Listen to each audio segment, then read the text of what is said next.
Ну, кроме этого, у нас, поскольку мой проект, например, технический, там удалось, да, использованием и при поддержке гранта НОЦа изготовить целых две больших агрегата, промышленные агрегаты. Это вот по водоподготовке. В следующем году в рамках НОЦа, это в рамках конкурсных научных исследований, это этап, который предваряет выступление проекта НОЦ непосредственно. Это там, где проводятся научные исследования, где проводятся, даются технологические задержки, да?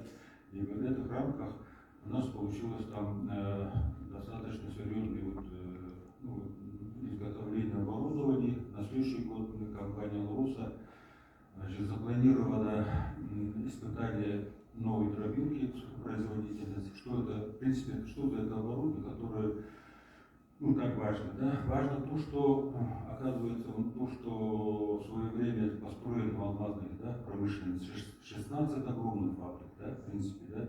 И вот создание именно такого оборудования позволяет исключить, вообще говоря, строительство огромных таких объектов, то есть теплым контуром и так далее. Это очень важно. Вот. Кроме этого, по золоту Дубича тоже у нас удалось в рамках комплексных научных исследований провести подготовительную работу по усовершенствованию системы кучно-вышелачной. Это на всех на слуху. Это вот опыт Солидара, большой серьезной компании. И в этом плане у нас разработаны научное сопровождение, прежде всего, это вместе с наукой, значит, да, методом математического моделирования определяются наиболее оптимальные условия извлечения золота. При этом ведется мониторинг, и вот еще значит, разрабатываются сухие технологии, которые вообще тоже приведут к исключению больших строительств фабрик, таковых, которые мы сегодня привыкли вообще видеть. Поэтому такого рода результаты только появляются, и со временем, когда у нас дается еще возможность до 30-го года, то у нас появляются огромные возможности для реализации, да, крупных, серьезных проектов и инновационных предложений, за которыми еще стоят такие большие риски и так далее. Да. Это очень важно с точки зрения обновления вообще, да, производительных сил в нашей республике. Ну, коротко, я, наверное, немножко увлекся, да, ну вот в планах на следующих планах по НУЦу, это я говорю, что крупные проекты возможны, потому что за такой период можно, например, да, ставить вопрос о переработке тамтурского месторождения. Ну, вы знаете, что тамтурское месторождение это более 20 редких земель. На сегодня пока технологии переработки под проблемой нужна серьезное технологическое предварительное исследование для того, чтобы реализовать возможность переработки и получения очень дефицитных и очень ценных компонентов из этого месторождения. То же самое относится всех тех проектов, добычных производств, где мы только на сегодня научились единичные, да, стратегические сырье, золото, алмаз и так далее. Но мы сегодня говорим о том, что мы должны все переработать. Все тем славится Якутия, это вся таблица Менделеева, она должна сыграть, и мы должны получить достаточно большой перечень широкого спектра товаров, которые могут быть реализованы в интересах нашей республики. Спасибо. Для себя различные решения научных разработок, которые представляет НОЦ Север. И так как я прежде всего представляю комитет по развитию предпринимательства в сфере сельского хозяйства и пищевого производства, для меня, конечно, важный вопрос – это увеличение показателей в сфере животноводства и сельского хозяйства. И год назад мы начали сотрудничество с Институтом биологических проблем Криолитозонно-Сибирского отделения Российской академии наук совместно с нашими учеными рабочую группу, которую возглавляет Борис Моисеевич Кишингольц, доктор биологических наук, профессор, главный научный сотрудник Института биологических проблем, ну и академик Академии наук Республики Саха-Якутия. И мы как раз на одном из наших базовых хозяйств, это Мархинский переносный комплекс, мы внедрили витаминно-микроэлементные добавки из хвои сосны.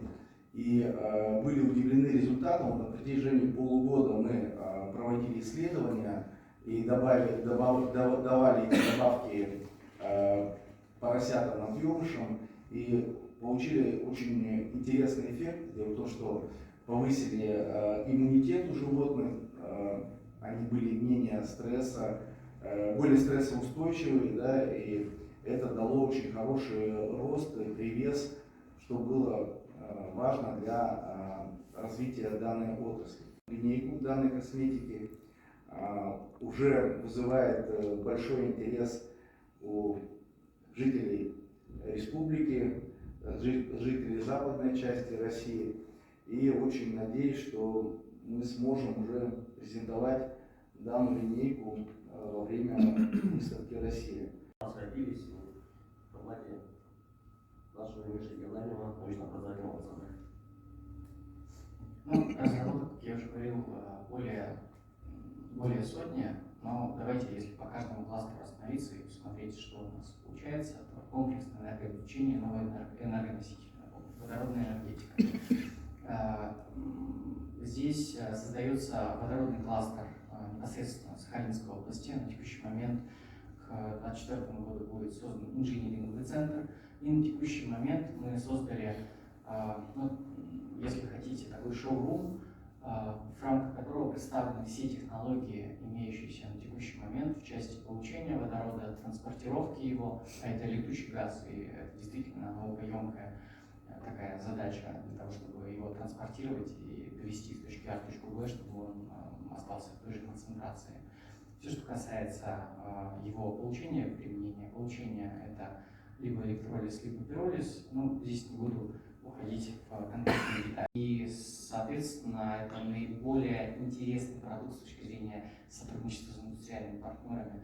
Как правило, именно в эти разработки наибольший вклад, наибольший интерес можно наблюдать со стороны бизнес-компаний.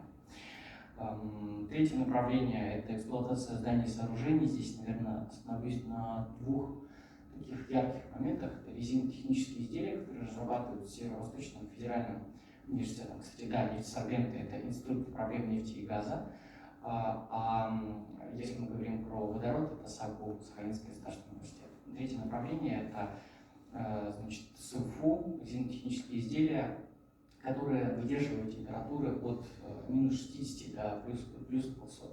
Мы представляли эти наработки в рамках Конгресса молодых ученых, показывали разработка антитепловизионных конструкций тканей. Это компания Totutend в рамках специальной военной операции на текущий момент нашей такой миссии выбрали технологические гроки.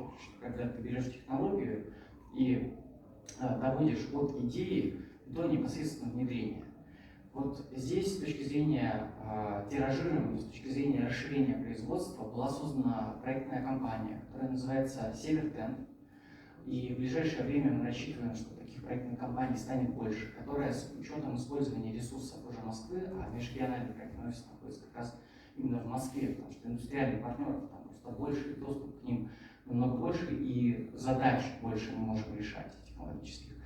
Так вот, проектная компания создана и сейчас будет помогать решать основные запросы как в научной составляющей, так и в части производственной для компании Totutend, для производства антитепловизионных конструкций. Наверное, каждый из вас видел в магазинах тонизирующий, обращаю внимание, тонизирующий, не энергетический напиток ЕС. Коллеги, поднимите руку, если видели, может быть, даже пробовали. Вот, да, видели. Соответственно, это разработка, которая разрабатывалась в рамках НОЦ. А кто-то слышал из вас про бетахлорид?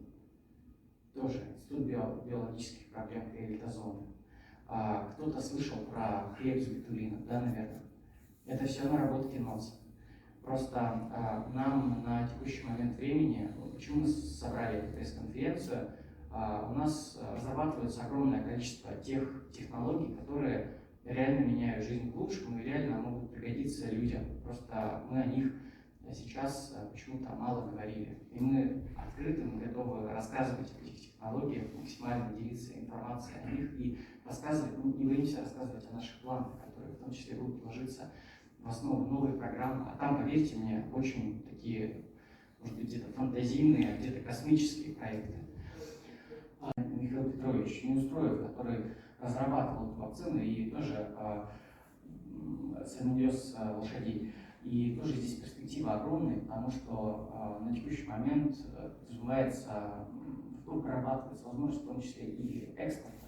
Потому что в Монголии огромный интерес к этому. В Монголии большое количество лошадей.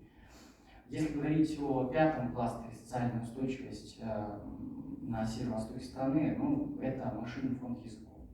Это большое количество практических пособий, которые изучают культуру КМНС, которые на текущий момент ложатся в основу методических рекомендаций для компаний, которые вахтовым методом открывают те или иные производства или добычу полезных ископаемых.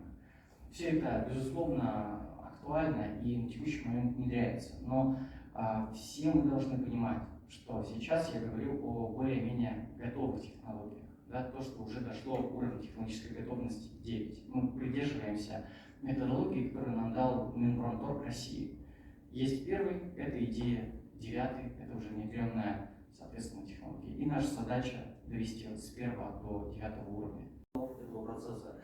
Работаем мы по 4 технологическим проектам. Это касается и строительства, и гуманитарного цикла. Как сказал Евгений Сергеевич, мы работаем очень сильно над полимерными композитами.